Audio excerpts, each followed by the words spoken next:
Salut, moi je m'appelle Ariane, j'utilise le pronom elle, puis je suis animatrice intervenante pour l'organisme Entraide Jeunesse Québec. Allô, moi c'est Sarah, j'utilise le pronom elle, je suis aussi animatrice intervenante pour Entraide Jeunesse Québec. Aujourd'hui, en collaboration avec Le Curieux, on vient de parler de jalousie, puis des éléments clés à considérer pour avoir une relation qui est saine.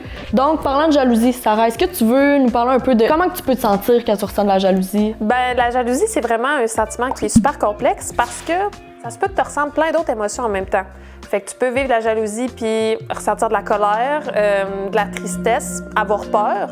Parce que la peur, ça peut être la peur de perdre l'autre personne, puis c'est un peu ça qui fait qu'on ressent aussi plein de jalousie en même temps. Puis la jalousie, on peut la ressentir avec plein de monde, dans plein de contextes différents. Avec tes amis, dans une relation amoureuse, ça peut vraiment devenir envahissant rapidement.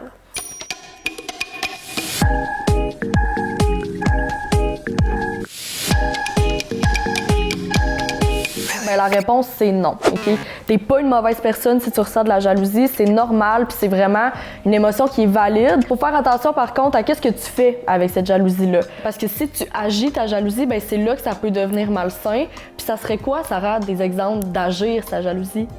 Agir sa jalousie, ça va être d'avoir des comportements de contrôle.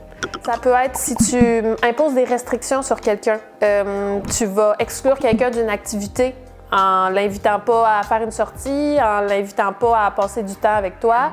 Ça peut être aussi de restreindre les amitiés, de dire il faut que tu choisisses, c'est moi ou c'est quelqu'un d'autre.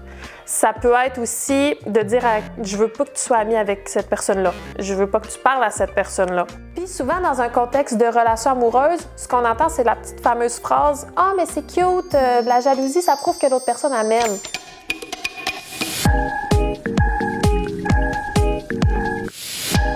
La jalousie, c'est pas une preuve d'amour. Ça va plutôt être lié avec des sentiments d'insécurité. Fait que comme on a parlé un peu au début, là, ça peut être j'ai peur de perdre l'autre personne.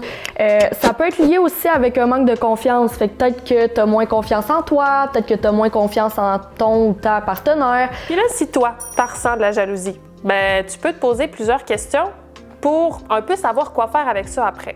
La première question, ça peut être, c'est quoi le contexte? C'est quoi la situation qui fait que je ressens de la jalousie présentement? Avec quelle personne j'en ressens de la jalousie? Est-ce que c'est avec mes amis? Est-ce qu'au contraire, c'est dans ma relation amoureuse? Puis toutes ces questions-là, ça va t'aider à comprendre ta jalousie, d'où elle vient, puis ça va t'aider aussi à être capable de l'exprimer d'une manière qui est saine, fait en la nommant à l'autre personne, comment tu te sens, qu'est-ce que ça te fait vivre comme émotion, avoir cette discussion-là, ça va permettre qu'on va vivre notre jalousie vraiment plus facilement.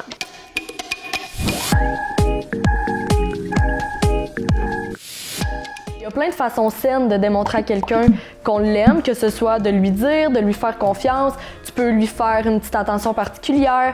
D'ailleurs, il y a un document qui est super interactif, super coloré, rempli de trucs et astuces qui vont pouvoir t'aider à identifier tes émotions, à identifier c'est quoi les éléments d'une relation saine. Ce document-là, il a été fait par Le Curieux, puis il est disponible en ligne. D'ailleurs, le lien, il est dans la bio. Donc, c'est ça qui conclut la capsule d'aujourd'hui. Si jamais tu as des questions, des insécurités, il y a des choses que tu n'as pas compris par rapport à la jalousie ou par rapport aux ingrédients d'une relation saine, si tu as envie d'en parler avec quelqu'un, gêne-toi pas pour le faire. Il y a Tel Jeune qui est toujours disponible pour toi, ou sinon tu peux aussi nous écrire à nous à Entraide Jeunesse Québec, soit sur TikTok, sur Messenger, sur Instagram. On a aussi une adresse courriel. Donc merci de nous avoir écoutés.